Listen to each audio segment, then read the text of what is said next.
Hello there, and welcome to the I Never Knew podcast, also known as Inc. This show dives into the life experiences of people who have been through it all and have come through the other side stronger, better, and triumphant. Each story is raw, authentic, and, at times, heartbreaking. One thing joins it all together: the fact that the stories can help the listener learn and grow.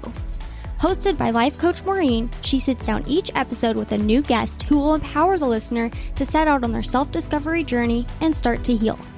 Now you'll be joined by Maureen and her special guest. Please enjoy the show.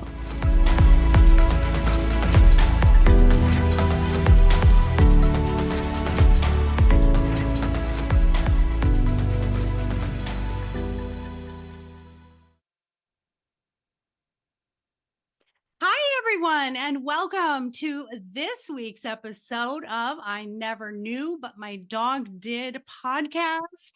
I know I say it every week, and I'm going to keep saying it. I feel like I gush about my guests, but that's because all of my guests are gush worthy. And today is no exception. I just think she's so fabulous. When she came across my guests, and then I read her questionnaire and her bio, I just feel so honored that she's here with me today, and I want to tell you all about her.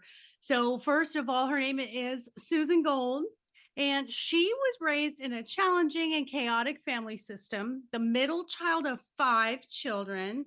To fully thrive, she bravely chose to meet the demons of her upbringing that were continuing to repeat. And we all have that. Sometimes I feel like our ancestors are raising our children if we don't stop the madness.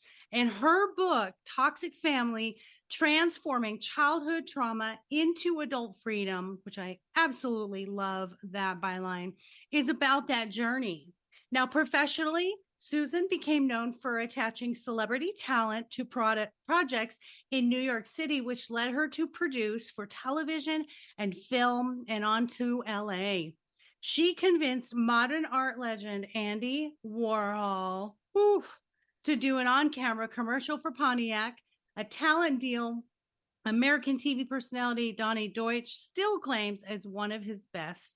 Helped launch Fox News Channel at the request of Chair Roger Ailes, and on behalf of Disney Channel, persuaded, get this guys, A-list celebrities including Ben Stiller, Jack Black, Taylor Swift, David Beckham, and more to be interviewed by cartoon characters Phineas and Ferb, which is fantastic, like all of it. So without further ado, welcome my friend Susan. Hi, Maureen. How you doing? I am just so excited. You are honoring my guests and myself with your presence today. And I know, and I say this with all the time, but I know that things are always aligned and synchronized for us. And you're not here by accident. In this connection I feel with you, you have this light about you and this aura. Because I think anyone who's been through something and came out of the other side, it's like, we just are shinier people. That's just my belief. So here on I Never Knew, we start off with sort of our knee story. And every time I say, give me your knee story, someone goes, oh, which one? I know. Our life is full of these experiences and these stories. So let's start off with the subject of your book and your toxic family. So let's start there with your knee story. And you said at 2 years old, you had already felt something was off in your family. I was in a playpen for way too long. Then I belonged in there. I can still feel the tactile sense of that sort of rubber mattress bouncing against my heels. I was holding on to the wood slats. I could feel the wet, hot tears down my face. And I was in that playpen for way too long. And when I finally was met by my mom, she didn't pick me up and hug me and brush my tears away. She beat me. And I knew that I was in trouble. I knew I was in trouble then. In such a young age, and that's incredible because a lot of us don't have really memories till they say really about 6. And that it was so impactful that you felt that. And especially, being that middle child of five, they say the middle child is, often sort of the lost one and forgotten one in the middle. So the dynamic in your family, mom was obviously not very nurturing. What was it like with your father? Well, just back to mom for a second. That was just the most difficult piece Yeah. because she could be incredibly loving Mhm. and very supportive and kind and nurturing. And then she could switch on a dime and you didn't know why. And you were being beaten. She soothed with food. She was a compulsive overeater, and they treated that addiction then with diet pills, which were speed. So I was being raised by a speed freak with what I believe was a mental illness, undiagnosed. She came from horrific abuse. Her own father was beaten by his stepmother almost to the point of death. He didn't allow his wife to give any kindness or soothing or care to the children because he didn't want them to experience what he had when his own mother had died. My father's father was the big kid. He didn't want kids. He had two sons and nothing was ever good enough.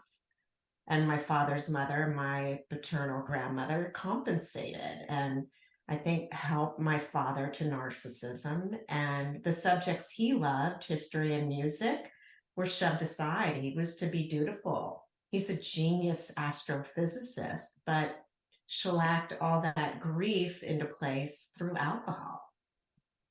Wow. There's a lot of unpacking there. And forgive me, I did not mean to skim over, mom's abuse. I wanted to get kind of the big picture. Thank you for that. I just caught myself and I went, oh God. I'm like, oh, by the way, your mom was abusive. Okay. So anyway, on to the, no, I appreciate giving us that full picture. I mean, you think about that, like, how in the heck can you be such a beautiful functioning person with that kind of upbringing? And I know in my own family, my first memory was I was 5 years old, and I remember my mother worked night shifts or graveyards, and she had to get up and get me ready for kindergarten to go to the bus. And I remember her being so annoyed. And I remember that was the feeling that kind of carried through my childhood, was like, I was such a pain in the butt to have to take care of. Like, I was such an obligation. I never felt, like I was a blessing. It was like, I'm supposed to have kids and I'm supposed to take care of you, but that's all I'm going to do is just take care of your food, clothing, and shelter, and that was it. And yours, having an alcoholic father and having a mom who's now on speed, and it sounds like undiagnosed, maybe bipolar disorder or something like that. I'm not a psychiatrist and I'm not diagnosing her, but how do you grow up in this family, and of course you went into survival mode and coping mode because that was your norm. So tell us about what your childhood looked like for you and your siblings. I have three brothers and I have a sister, and we all have a very different memory recall of that home and what it was like to grow up there. My oldest brother, whom I had the most direct abuse with as far as my siblings, his childhood is almost all blacked out. He had almost total amnesia. My sister thinks she lived in an ideal setting and had a privileged upbringing. It's really interesting. When I wrote the book, it somehow got to Facebook and my high school group from Facebook. None of them had any idea that I had these issues. My college boyfriend was stunned. And honestly, it was so plus minus. There were a lot of pluses in that home. It was just difficult when it turned dark, and you never knew when that was going to be. So I felt a lot of tension in that home, lurking around every crevice and corner. And like you, I had a very low sense of value, worth, self-esteem. I was always achieving from the outside in, not the inside out. And I didn't have a lot of practical tools for living life. Yeah, yeah. And I think when you grow up in that home like we did, the outside validation was everything. And I felt I had to perform or I had to do to be loved. And I think I love what you said. There were a lot of plus and minuses. And if anyone lived that life, they'd be like, what pluses are you talking about? Like, but in our eyes, we'll take what we can get. You'll take those moments. I find that fascinating. And of course, I have a brother and a sister, and we all had different outlooks too, and how we cope with it today as adults. And the fact that your brother completely blacked it out and your sister just sort of skewed the view through the rose-colored glasses. Um, isn't that fascinating? And I think that's human nature. We have survival mode when we have trauma. I think we definitely find the method that keeps us the safest. That's what our minds are wired to do, is keep us safe. So as you went out into the world, and like you said, the external, um, and it's funny when you're in, whether it's like a domestic violence or childhood trauma, anything like that, no one knows because you have so much shame. You're never going to bring that to people. I have a girlfriend I reunited with, and I told her about my childhood or whatever. She goes, "We were best friends, and I knew nothing. She had never been to my house, and she knew nothing." And so on the outside, we paint sort of this picture like, we're great. We got it all together. And then when we go home, then we go into, snap over into that other personality of survival mode. So do you stay there very long? Do you move out as soon as you can? What does the teen years and the young adult years look like for you? Well, I was 10 on my beanbag chair in my basement watching Barbara Walters and dreaming of New York City. I just wanted to get to New York City and I wanted to be like Barbara Walters. I left the morning after I graduated from high school. It was 7:45 in the morning and the car was packed. And I went to the Jersey Shore. I worked there with my sister and a couple of her college roommates. And I was so wet behind the ears. I was 17. I just was completely green. And I was so grateful for my sister. And then went on to college. And I didn't even want to go to college, Maureen. I thought it was a big waste of time. I was like, why? I just wanted to get to New York City. And by sophomore year, an alumni came through who had an arts management firm in New York City. And I wrote to her from the shore that summer. And I said, next summer, I'd like to come intern for you. May I? And she said, you may come this winter term. So I went back to school, negotiated my way out because back then they wanted you to stay in the trial. The internships were not encouraged. And I had to really negotiate with the head of my department. And then she sent me to the dean of the school, who was actually Maya Lin's father. Maya won the award to create the Vietnam War Memorial that's in Washington, D.C. And he had no idea what I was doing in his office. And when I was in my home, I would intuit. I was a huge empath like you. I could really feel and sense the emotion and the needs of others very easily. I was quite intuitive and I was highly telepathic until it became too dangerous. Adults don't like 9-year-olds telling them the truth. Yeah.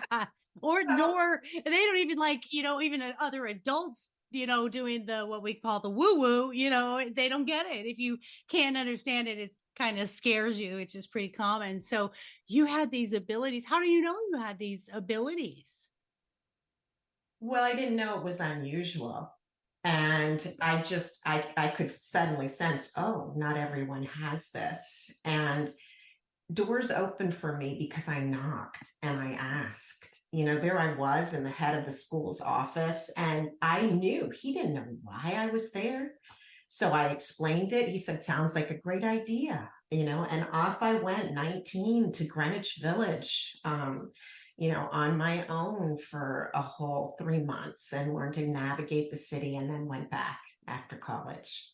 Wow, I hear bravery. I just hear bravery, and I admire that because I was telling, a guest that I had been recording, I'm like, wow, when I see young people, and she's very young and she's going to Harvard for neuroscience, and I'm like, Oh my gosh, I couldn't even I didn't know anything at, in my 20s. I ended up getting pregnant and married.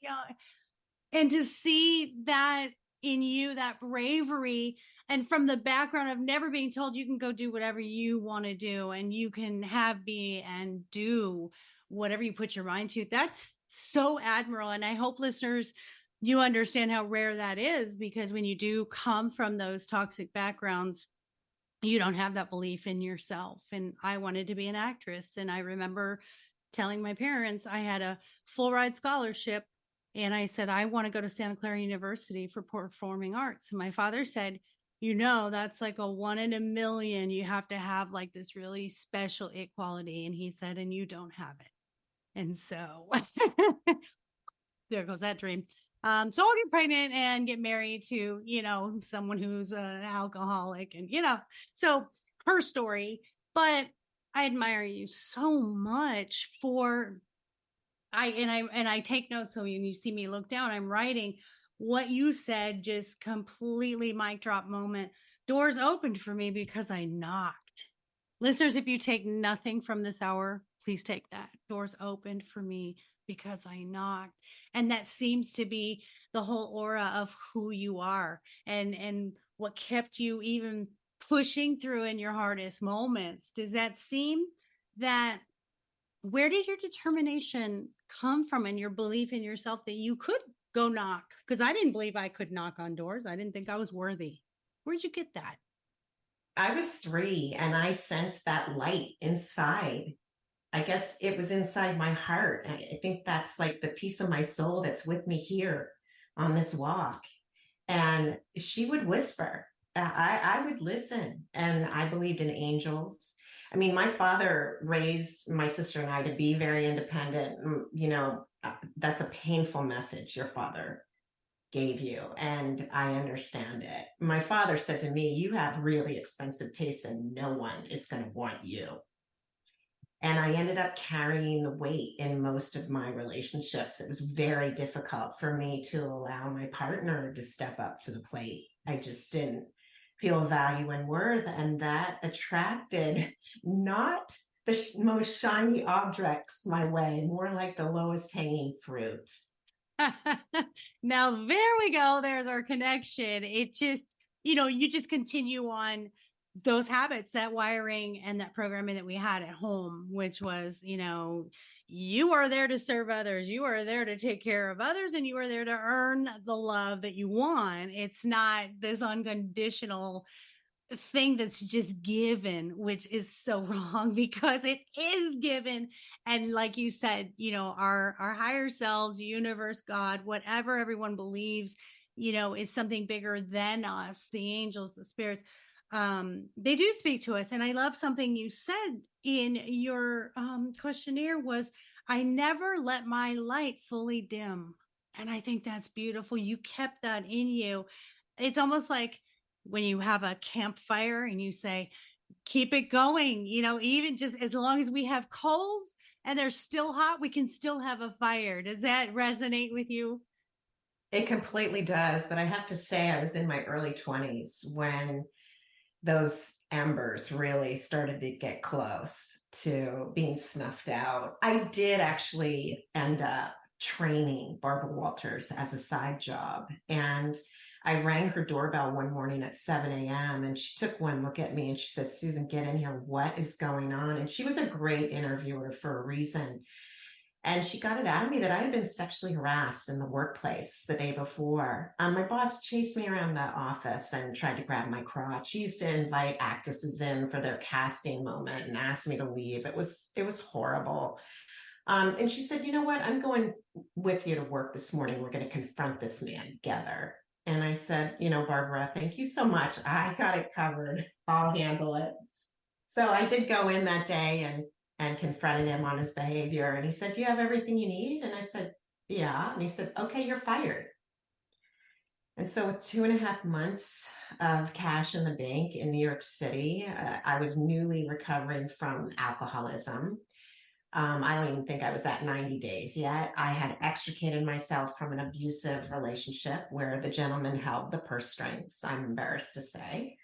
I decided to create my own talent brokerage firm. And my first deal was to knock on the door of the factory and convince Andy Warhol to do a commercial for Pontiac that he didn't want to do. Gosh, unbelievable, like, pardon my French, kahunas. I mean, those are those moments that we step into ourselves and then we look back and go, did I really do that? And yet it sent that trajectory of your life forward. And I mean, hello, Barbara Walters was going to go stand up for you on your behalf. And did you learn that speaking your truth sometimes doesn't have the best results, and did that continue through life, or did you say, no, I'm going to speak my truth no matter what happens going forward? I was a little naive, I think. I never fit, Maureen, in the corporate structure.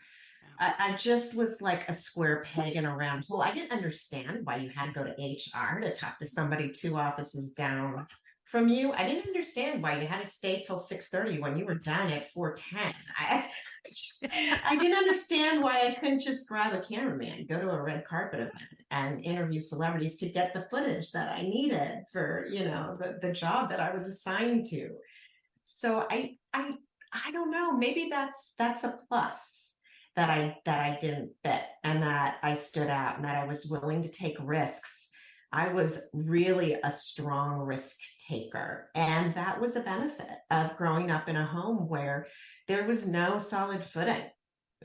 There was no stability. You had to step up. That's so interesting, because it can be contrary to, like, my household was, you stay at a job that you hate, you make sure you've got health insurance and a 401k, and it was soul sucking. I started as a nurse and then went into the financial side of medical, and it was just, I just did it. I was raising 3 children as a single parent, and when I look at you, and my freedom didn't come until 45, and that's when I met my husband. I was able to start that business and say, to heck with the old stuff that I was told. You don't have to stay in something you hate.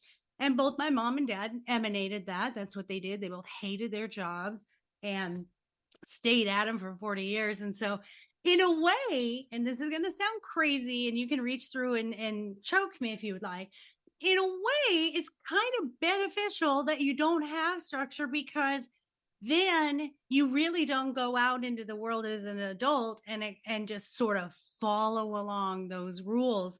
And I love something that you had said in about your book is, you had realized that you weren't meant to just follow along and do what people expected. And so you were like nonconformist. So what do you think? Do you think that had any bearing on being the risk taker you became?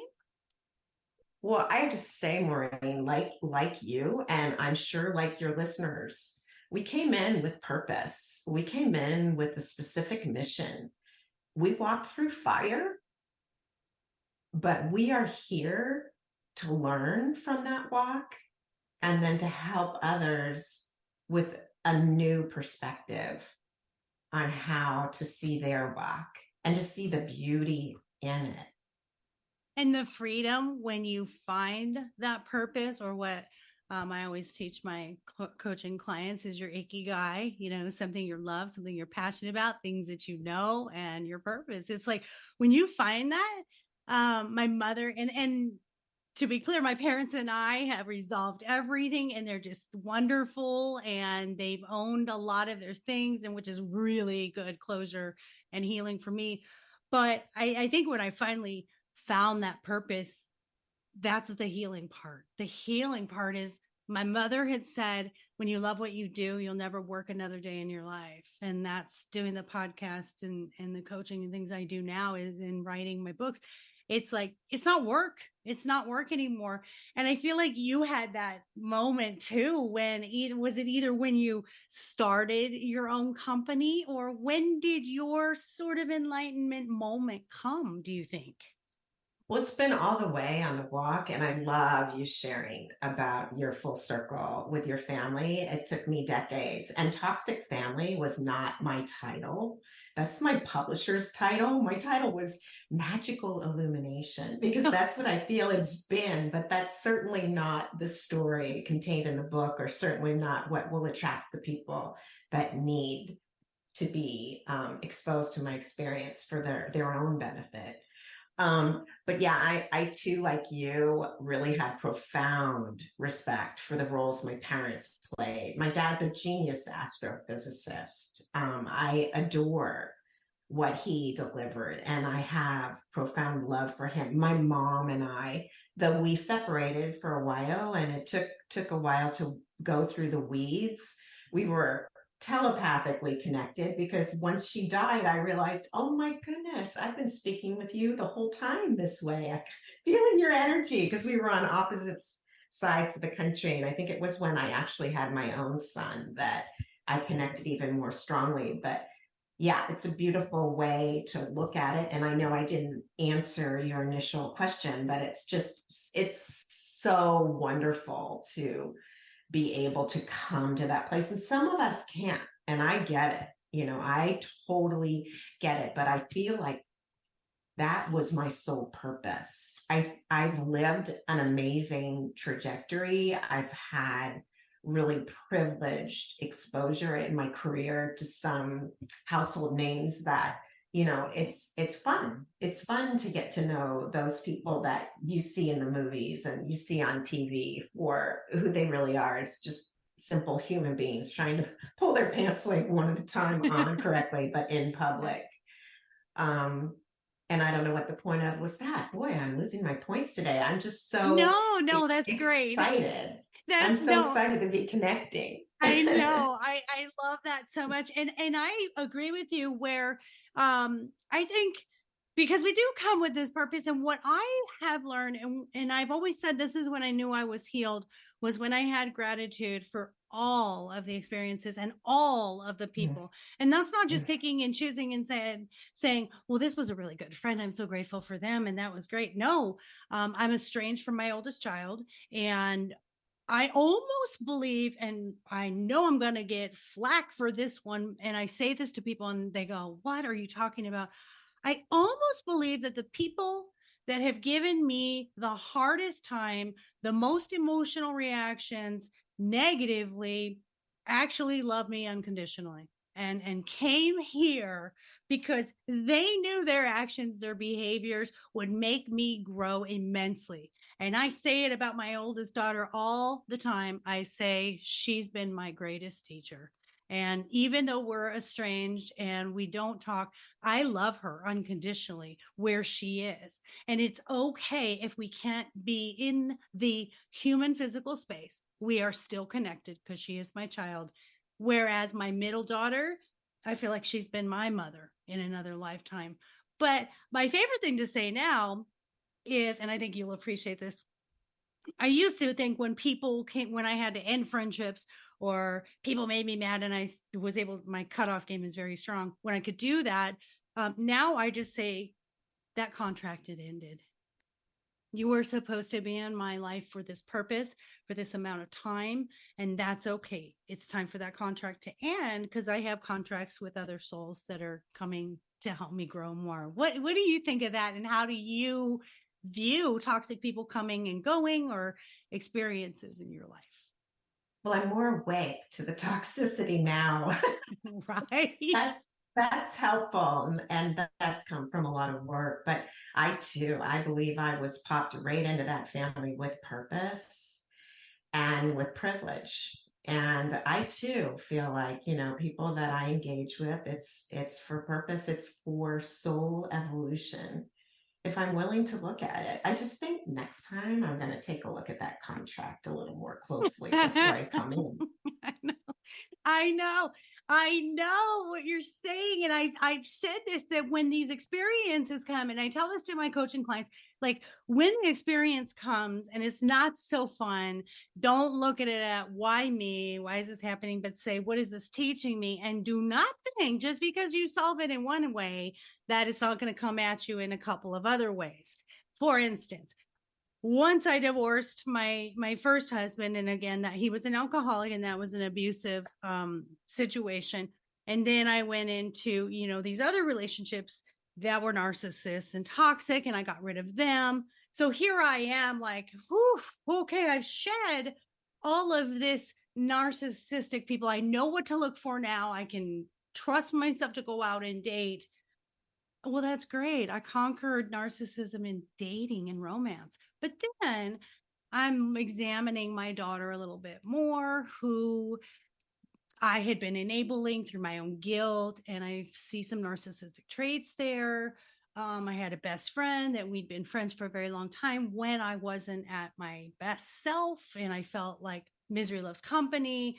And then I started sort of honing in, like it's almost like a highlighter started appearing with these traits, and you're like, so then it appeared right with my own child, with a best friend. So, do you agree that those experiences are going to keep coming at us in unique ways and in different ways until we get it? And do you have an example of that? Oh my gosh, tons of examples and similar, so similar. And I think that that's the beauty in it. Once you can see clear and you're awake to that, it shifts your whole perspective. I mean, my greatest guru was the man who would become my ex-husband. I thought he was the man of my dreams. He was amazing. It was like he had walked out of some golden age of Hollywood movie. I had moved from New York to LA for a career opportunity. And yeah, that was the opportunity. But the real opportunity was to finally face my addiction to needing a man's attention to feel whole and complete. And the absolute steely focus in keeping my marriage together no matter what. Yeah, no. Oh my goodness. Can I absolutely relate to that? Having not been single from the age of 18 till 45, it didn't matter who it was, as long as there was someone there and my identity was being a couple. And, that moment of enlightenment, like I was, asking you, was when I finally started doing stuff by myself. Cause I had never gone and had coffee by myself. I'd never gone to a movie. I'd never even had a meal by myself. And after the divorce and the kids had to go to their dads for the weekend, I was terrified. I'm like, what do I do with myself? And I go to this coffee shop and I'm have a book and I'm hiding behind it thinking they think I'm a loser, or, oh my God, they think I'm not lovable, and then finally sort of doing this journey of, man, I started going places by myself and people reacted to me. And I was slowly like, wait a minute, you're kind of cool, Maureen. You're kind of fun to talk to. And there's no one next to you that's making that cool. It's just you. You're okay. You're a good person. And building that affirmation and that self-worth finally on just being solo and being who I was. So, and I know you were more of that independent woman out there in the world and doing your thing, but it's so funny, we can come from different sides yet still have those feelings that are similar, right? Yeah, and for me, they were ancient. They felt like they were ancient. It didn't feel even like this lifetime. It was so thick. My friends used to say, "You're so accomplished. You're so capable." And I was shaking inside, and I was being drained on every level by someone who, when his mask actually fell, it was a horror to see. And I was trying to bring him to the plate to be accountable, particularly financially, because I was exhausted. And I was trying to negotiate a post-nuptial agreement through mediation. We got to the last point and I thought, our marriage is going to be saved, even though I knew it was well beyond the expiration date. Yeah. But I was gripping, and he folded his arms and his eyes went in those lizard like cold slits. And he said, "I'm hiring an attorney and I'm filing for divorce." And I think that moment was the clearest intuitive voice I've ever heard. And it was, this is the universe doing for you what you cannot do for yourself. And it was a calendar year of excruciating perfect storm of a lesson. We shared the same domicile. I don't even call it a home. It was a home that I had bought for our family. I had maintained, and he was in the master.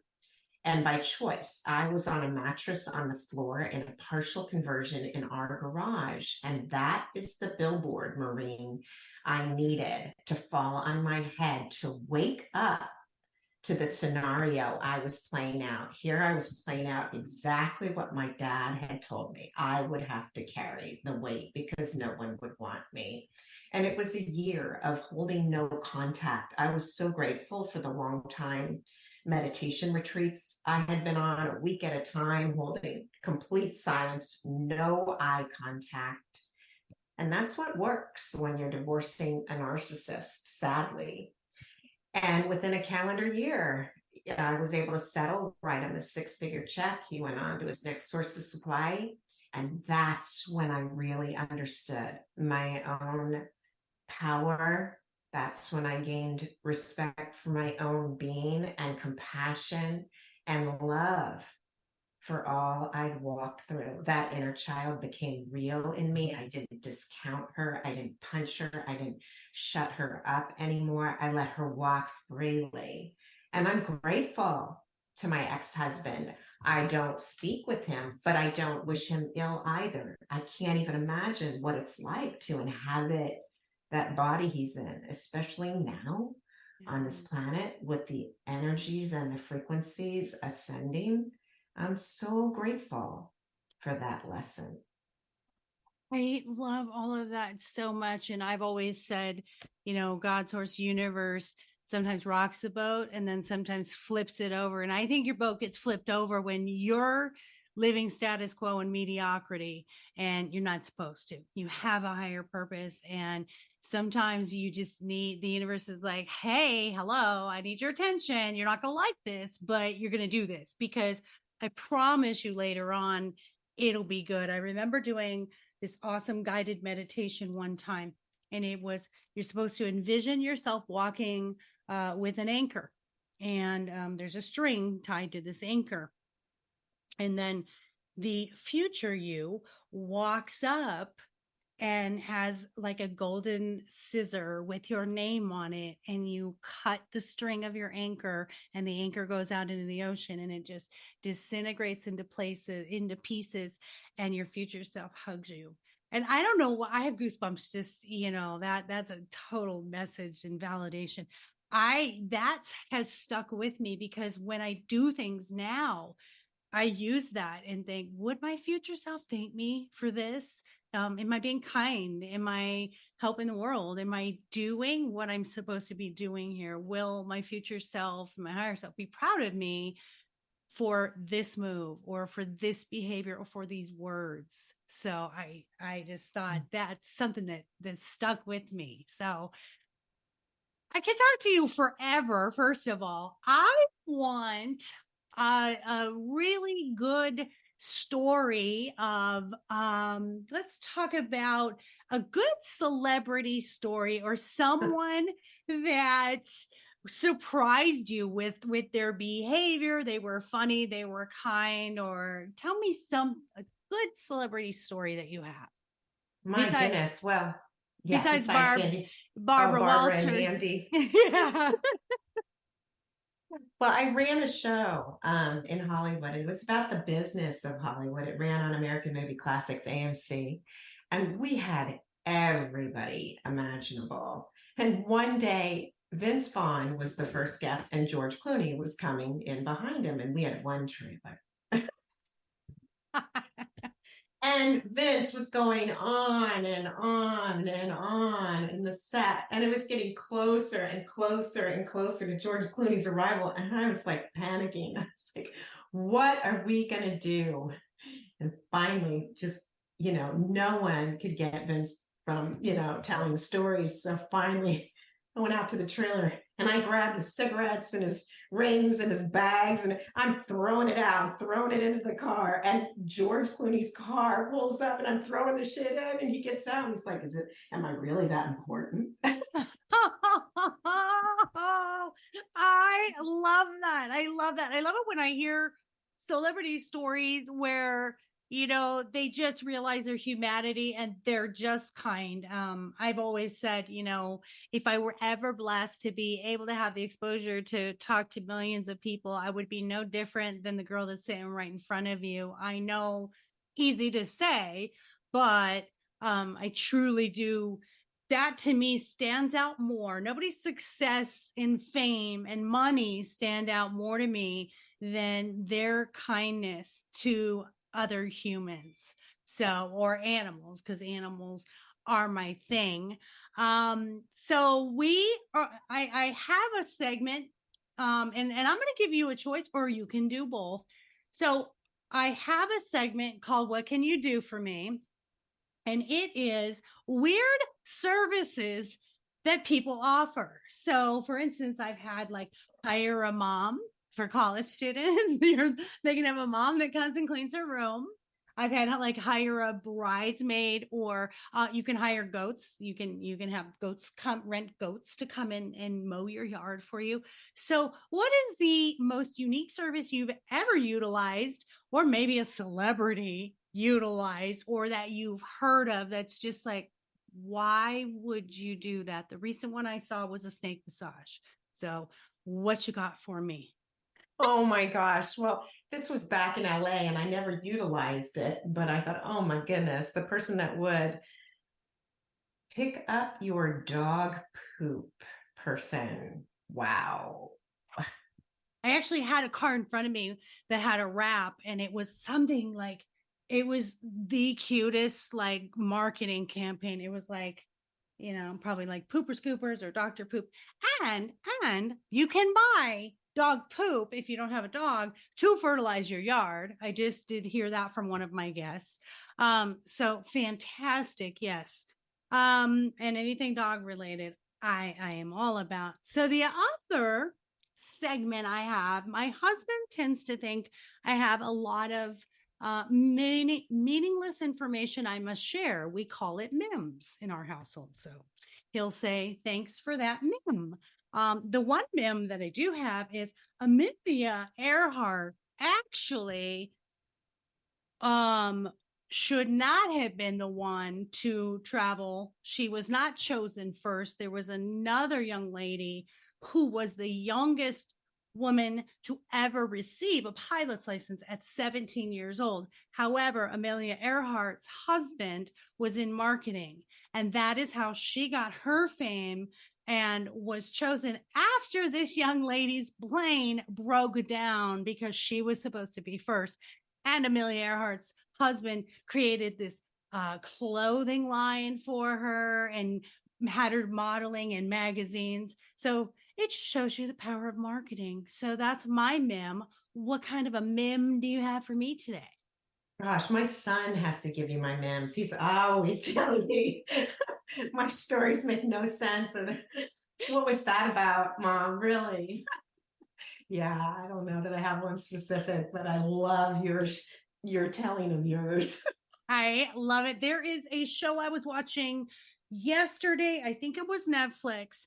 And I plug stuff all the time. I really need to get sponsored by these places. But and it's something about like untold history or something like that.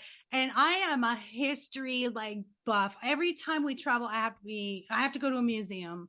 I am like the mysteries at the museums kind of girl. Like I'm fascinated by history, and my, I believe, past life was in the Old West. So I have a huge tie to the Birdcage Theater in Arizona in Tombstone. And so anything Old West, I'm just like, oh my gosh. And you can appreciate this. When I was at the Birdcage Theater, and this has happened like 3 times with 3 different people, when I go down, there's a brothel in the Birdcage Theater, and it stands exactly as it did when it flooded. So they have not remodeled, changed anything. It's changed hands a couple of times, but it basically remains the same. Where the poker table, where I believe Doc Holliday and them were playing poker, all the cards and everything are still there. And the brothel, so there's a brothel area, and it's like in a U. And every time I'm in that area, and I had asked someone that I had spoken to, a medium, why do I always hear this? And she said, well, that's you echoing what was happening. And I would always be like almost annoyed and irritated and be like, they're in my space. I kept hearing, they're in my space. Get out of my space. And it was really triggered when I saw people in period clothing.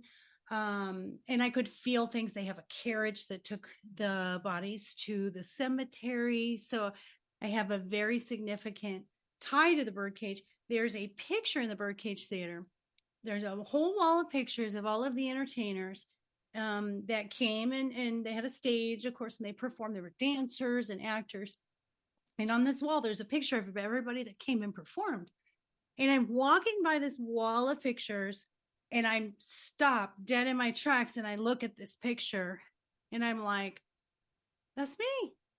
And there's no name on it. There's no location. There's no date. And it's the only one on the wall without that information. Is that just super bizarre? I mean, No, it's totally believable. And it makes complete sense to me. And I love that you shared that story and that you're so open about those stories. And I completely believe this is not our first rodeo, no pun intended. So thank you. It makes complete sense. I just know that I believe, I just have this like knowing, I don't know, I've even had visions in dreams that I was a madam in a brothel. And I think the reason why I'm so accepting of every person on this planet, I only see souls, I don't see people, I don't judge, from LGBTQ to all races to all people. I'm so accepting because I think I did have that experience in a past life where I was very protective of a community that were looked down on, and they didn't always have choices for doing what they did, but they needed to be protected. And I felt that was what I did, and I feel that way in this life now, which is why I do this podcast. So history to me is fascinating because it keeps going on. Everything we do, we are history right now. This podcast one day is, who knows? Someone will say, oh my gosh, Susan was on this podcast and you've got to listen to it. So I think you're fantastic. Tell our listeners how to reach out to you. What have you got going on? Where is your book available? Because that is, listeners, I want you to get that book because she's such a wonderful storyteller. I saw the excerpt on Amazon. I went in and I just was like, oh, I've got to read this. And if you're an Amazon, you can get it on Kindle. So it's available on Kindle and in paperback. Is it also audio? Not yet. I'm taking my time with that. Yeah. Okay. But thank you for asking. And only if you feel pulled, you'll know if you're meant to. Just go to susangold.us and it's all there. SusanGold.us. I love how cute you are. If you feel pulled, she's so humble and sweet, isn't she?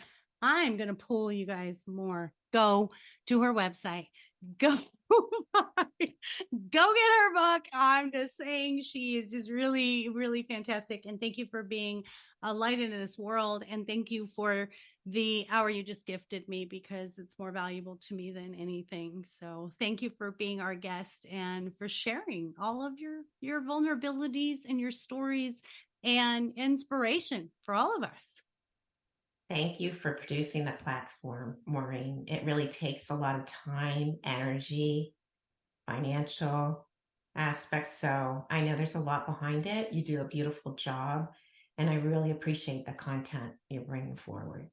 Oh, love you. Love you. It's my get to, and I will do it as long as there is breath in me, because if I get to meet fantastic, beautiful souls like you, I'm all day, all about it. It's all I will do. And the abundance comes from the joy that we get and that the listeners get. And if we can help one person, the starfish story, that's why I do what I do. So listeners, I appreciate all of you. Thank you for listening this week. Thank you for all of your 5-star reviews and for sharing this and building the community. I think you're all amazing. And I just really, really think that there's people out there right now that needed to hear Susan's message. And that's the reason that we do this. So If you're looking for confidence coaching or relationship coaching, dating coaching, and just life coaching in general for some positive change in your life, you know where to find me at lifecoachmaureen.com. And do not forget to go to mydogiseverything.net, where we have everything fantastically healthy and fun for those furry babies. Of course, my books, My Dog is More Enlightened Than I Am, and My Dog is My Relationship Coach, where it talks about, similar to Susan, my journey of learning to love myself from my dogs through their eyes, and learning that we too can be unconditionally living life the way that we deserve if we just watch those furry babies. So make sure to adopt, don't shop. Take care of you, take care of each other. Most of all, take care of those furry babies, and we'll see you all next week.